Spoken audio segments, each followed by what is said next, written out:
709 दिन हो गया। और जब मैं सबसे पहली बार राजनीति की यात्रा जब महाराजगंज में मैं चालू किया था, एक मिनट, जब मैं किया था तो उस ना मज़ा नहीं आया।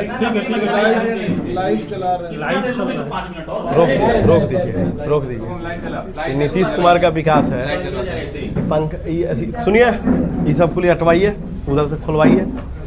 कितना सुंदर शुरू हुआ था। और भी करवा दीजिए। खोलो जल्दी जल्दी। इसके अथी को उठवा दीजिए, उधर से पीछे से उठवाइए, उधर से। प्रेस वार्ता शुरू होने से पहले ही लाइट कट गया। तो ये नीतीश कुमार का सरकार है। देखिए काय कट गया। पहले से पता था कि नित्य त्रिवेदी आज प्रेस कॉन्फ्रेंस करेंगे। ना ये सब अब एक ख्याल हवा हवाई भी बात नहीं ना होगा। चलिए बोलिए। कोई नहीं, चलिए।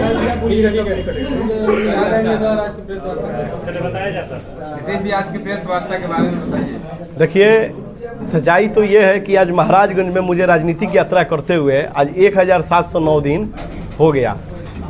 और जब मैं पहली बार राजनीति करने महाराजगंज में मैं जब उतरा था तो उस समय मेरे माइंड में कुछ विजन था महाराजगंज को लेके, और ये विजन मेरा देवतुल्य जनता का था। सबसे मेरे महाराजगंज में पहला विजन ये था कि हमारे यहाँ वर्षों से, कई वर्षों से लग रहा है, आज हमारे यहाँ आज मान लीजिए कि 103 वर्ष से हमारे यहाँ महामानव मौनिया बाबा का मेला लगता है, और उस मेला को राजकीय या राष्ट्रीय कोई सम्मान नहीं मिला था। और वो मेला ऐसा होता है कि मुझे नहीं लगता है कि पूरे बिहार में इस ढंग से और इतना जोश और जुनून से मेला को पूरा समाज के लोग एक साथ मिल के मनाए। तो मैं बोला कि क्यों नहीं, ये मेला तो राजकीय या राष्ट्रीय लायक है। तो मैं पहली बार इसके लिए आवाज़ उठाया। और सच्चाई तो ये यहाँ का धन्यवाद मैं देना चाहूँगा कि हमारे जितने भी देवतुल्य जनता है, जिनके हिम्मत से यहाँ का जो भी प्रतिनिधि लोग ने मेला को राजकीय घोषित कर दिया। और मेरा 3-4 मुद्दा है, जिसमें से 4 मुद्दा में से एक मुद्दा मेरा उसी दिन क्लियर हो गया, जिस दिन महामानव मौनिया को राजकीय सम्मान दे दिया गया।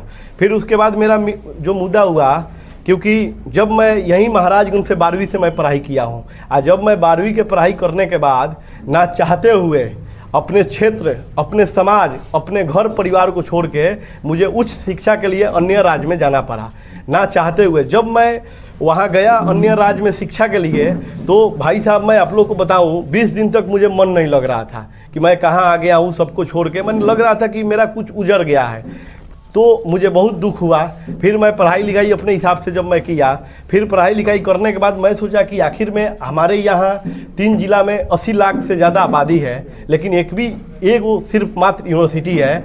अगर आप बताइए, वो भी उस जो यूनिवर्सिटी है, जो विश्वविद्यालय है, वो भी विश्वविद्यालय में टाइम से सेशन नहीं होता है। एक 3 साल का सेशन का 6 साल 7 साल लगता है, और हमारे युवा भाई का करियर ख़राब होता है। तो मैं कुछ ऐसा क्यों नहीं करूं, क्यों नहीं यूनिवर्सिटी हो। फिर मैं सोचा कि यूनिवर्सिटी बनाता कौन है, यूनिवर्सिटी कौन बनवा सकता है। तब मुझे मालूम चला कि इस देश में, ये लोकतांत्रिक देश है, चाहे नली का विकास हो, चाहे बड़ा से बड़ा देश का विकास हो, तो वो विकास मात्र एक ही आदमी करता है, जिसका नाम है नेता। मैं उसी दिन सोच लिया कि मैं महाराजगंज के आवाज़ बनूंगा, मैं महाराजगंज के हक हुकूक का बात करूंगा। अब मैं महाराजगंज का जो भी 3-4 मुद्दा है, जो जल्द से जल्द हमारे युवाओं के लिए, हमारे माँ बहन के लिए, हमारे चाचा चाची के लिए, सबके लिए ये सही हो, तब मैं इसीलिए मैं राजनीतिक फील्ड में आया। जब मैं राजनीतिक फील्ड में आया, आज मान लीजिए कि आप सभी लोग को मालूम है, क्योंकि मैं जो भी यात्रा करता हूँ उसमें आप लोग का अहम भूमिका और सहयोग सपोर्ट मेरे पे रहता है। विशेष करके मैं आप लोग को बता दूं कि आप लोग देश के चौथा स्तंभ हैं, और आप लोग हमारे हर कार्यक्रम में 4 चांद लगाने के लिए आते हैं। सच्चाई ये है कि आपको अच्छा से पता है कि जून महीना में हम लोग एक यात्रा चालू किए थे, जिस यात्रा का नाम था जन आशीर्वाद यात्रा। उस यात्रा में लगभग मैंने 15 दिन तक सभा किए, 50 से अधिक सभा किए, और 1 लाख से अधिक लोगों से मैं रूबरू हुआ। मैंने डायरेक्ट मिला, सीधा 1 लाख से अधिक लोगों से मैं क्षेत्र में मिला। जब मैं ये 15 दिन में 50 सभा भी कर लिया, 1 लाख लोगों से भी मिल लिया, फिर भी मैं अपने क्षेत्र के सभी लोगों से आज सभी जगह मैं नहीं पहुंच पाया। फिर मैं और मेरी टीम ने मंथन किया कि आखिर में कुछ ऐसा किया जाए कि सबसे मिला जाए, कम से कम मिला तो जाए। तो फिर हम लोग ने गंभीरता से एक और यात्रा का हम लोग प्लानिंग किए, जिसमें आप ही लोग को बुला के हमने कॉन्फ्रेंस करके फिर बताया, जिस यात्रा का नाम था नव निर्माण यात्रा। वो कोई साधारण यात्रा नहीं था, वो यात्रा भले ही 10 दिन का था, लेकिन उस यात्रा में मैंने 135 किलोमीटर का यात्रा तय किया था, दूरी तय किया था। और उस यात्रा में आप सभी लोग को अच्छा से मालूम है कि उस यात्रा में मैं अपने 10 दिन घर नहीं गया। मैं अपना देवतुल्य जनता के यहाँ रहा। जो मुझे खाने को मिला मैं खाया, जहाँ मुझे सोने को मिला मैं सोया, मैं अपना रहा। जब मैं ये भी 10 दिन का यात्रा किया, इसमें भी मैं 75,000 प्लस लोगों से मैं मिला, लेकिन फिर भी मैं महाराजगंज का पूरा कोना कोना नहीं नाप पाया। फिर उसके बाद मेरे टीम ने बैठ के जब हम लोग एक और किए कि कुछ ऐसा किया जाए कि सबसे हो जाए, तो फिर एक यात्रा मैंने किया, जिस यात्रा का नाम था आपका बेटा आपका गांव। इस यात्रा 15 से 16 दिन का यात्रा था और इस यात्रा को हम लोग 4 जोन में बांट दिए थे, जहाँ जहाँ नहीं गए थे, और उसका समापन का अब प्रक्रिया चल रहा है। फिर मैंने जब ये पूरा दिन यात्रा जब कर लिया, तब मैं जनता के बीच जब भाषण देता था, लास्ट में मैं हर यात्रा से पूछता हूँ कि अगर आप लोग, क्योंकि मैं बार बार बोलता हूँ कि मैं दौड़ रहा हूँ, रास्ता आप लोग को ही बताना है। अगर वास्तव में कुछ नीतीश द्विवेदी को आप लोग बताना और समझाना चाहते हैं तो प्लीज़ मुझे बताइए। तो सबसे अहम बात लीडर का होता है। मैंने ये जाना कि आखिर में आप लोग कैसा नेता चाहते हैं, आप लोग नेता कैसा चाहते हैं, आप लोग कैसा चाहते हैं कि मेरा लीडर हो। तो कई हमारे युवा साथी, चाहे मेरी माँ बहन, एक ही बात बोलती थी कि देखिए बेटा, ये जो क्षेत्र है ये जनजागृत क्षेत्र है, यहाँ सबको 2 वक्त का खाना और पहनने का अच्छा कपड़ा मिलता है। यहाँ नहीं मिलता है तो सिर्फ जितना भी दिल्ली और पटना से सरकारी जितना सिस्टम जो आता है, यहाँ धरातल पे लागू नहीं हो पाता है। तो वो काम कौन करता है? नेता करता है। तो मैं बोला कि आखिर में बताइए कि आप लोग को नेता कैसा चाहिए। तो डायरेक्टली एक बात बोले, अब मैं उस दिन ही पसंद आया और मैं उसी उनका पसंद बात को मैं अपने सभा में भी बोलने लगा। और उन्होंने डायरेक्टली के बाद बोला कि मुझे नेता ऐसा चाहिए जो हम यहाँ से अगर चुनते हैं उसको, तो वो जाए एकदम बिहार के सदन चाहे दिल्ली के सदन में, तो गर्व से सीना चौड़ा करके मेरा हक और हुकूक का बात करे। और जब सदन में बैठे हुए लोग मेरा हक हुकूक ना दे, तो उनके छतिया पे चौहर के छीन के लाके हमारे चरण में देने का काम करे। मुझे ऐसा लीडर चाहिए।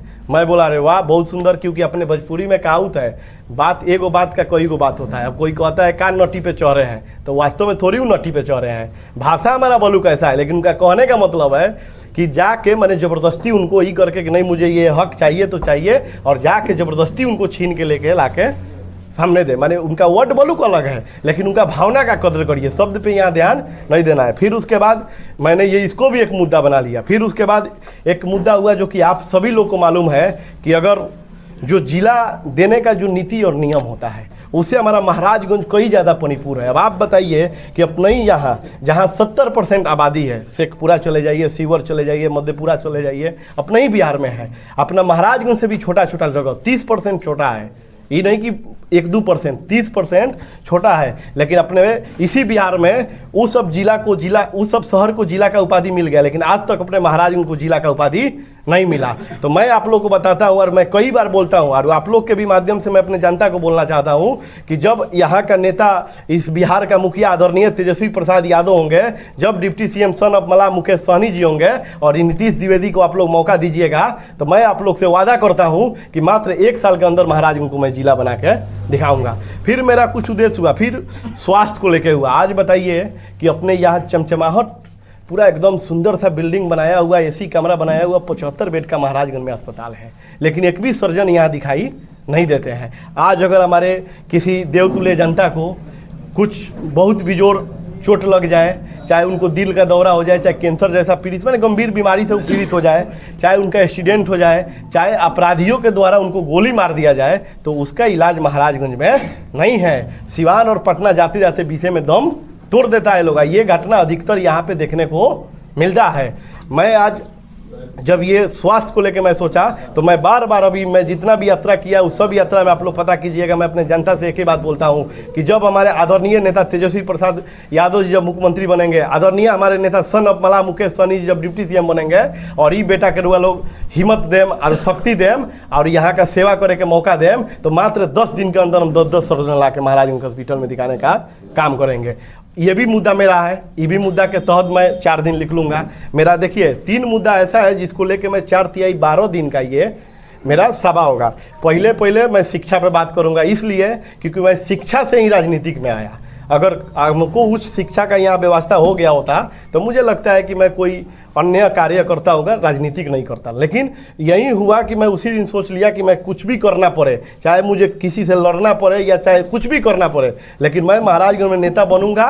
क्योंकि जब नेता बनूंगा तभी मैं विश्वविद्यालय बनाऊंगा, जब मैं नेता बनूंगा तभी महाराजगंज को मैं जिला बनाऊंगा, जब मैं नेता बनूंगा तो 75 बेड का अस्पताल है, इसमें 10-10 सर्जन देने का काम करेंगे। तो मेरा मेन उद्देश्य ये है कि सबसे पहले महाराजगंज को जिला, फिर दूसरा मेरा सबसे पहले मैं विश्वविद्यालय का मेरा उद्देश्य है, दूसरा मेरा महाराजगंज को जिला, और तीसरा जो मेरा उद्देश्य है स्वास्थ्य का।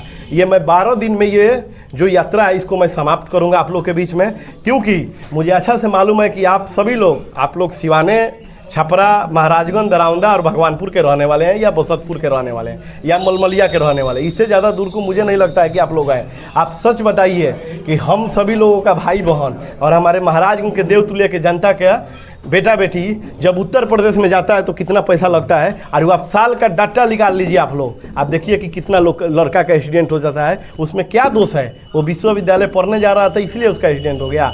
आखिर में इस पे लड़ेगा क्यों? आप सभी को पता है कि अपने छपरा सिवान गोपालगंज का बात किया जाए तो छपरा सिवान गोपालगंज में 24 को विधायक है, 4 गो सांसद हैं, लेकिन कभी किसी ने विश्वविद्यालय मुद्दा को लेके नहीं सोचा, क्योंकि उनका बेटा बेटी यहाँ नहीं पढ़ाई करता है। उनका बेटा बेटी आप जाइएगा पुणे है, हो सकता है कि देश से भी बाहर हो, यहाँ कोई पढ़ता है तो हम सब भाई, इन लोगों को कभी मन में नहीं हुआ कि हम सब युवाओं के हाथ में पेन दराया जाए। आज जाके देखिए महाराजगंज का एक एक जो घटना हो रहा है, अपराधी घटना, इस अपराधी घटना में एसपी भी है, डीएसपी भी है, एसएचओ भी है, विधायक भी है, सांसद भी है, मंत्री भी है, फिर भी ये घटना हो रहा है। आखिर में क्यों हो रहा है? क्योंकि यहाँ कोई अच्छा लीडर नहीं है। जब यहाँ कोई अच्छा लीडर होगा तो ये जितना अपराधी हमारे युवा सब भाई को जो पेन के जगह पे ये लोग हथियार धराने का काम कर रहा है, ये सब रुक जाएगा।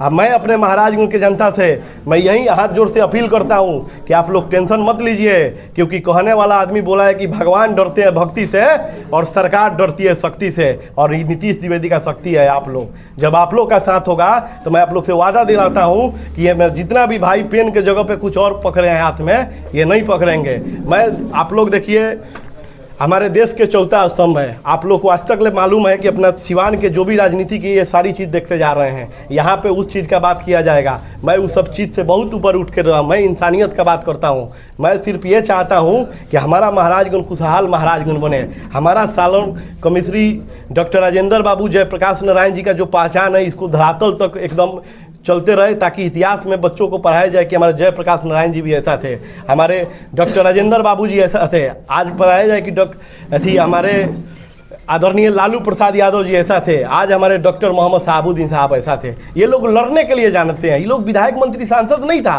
ये लोग लड़ाई किया।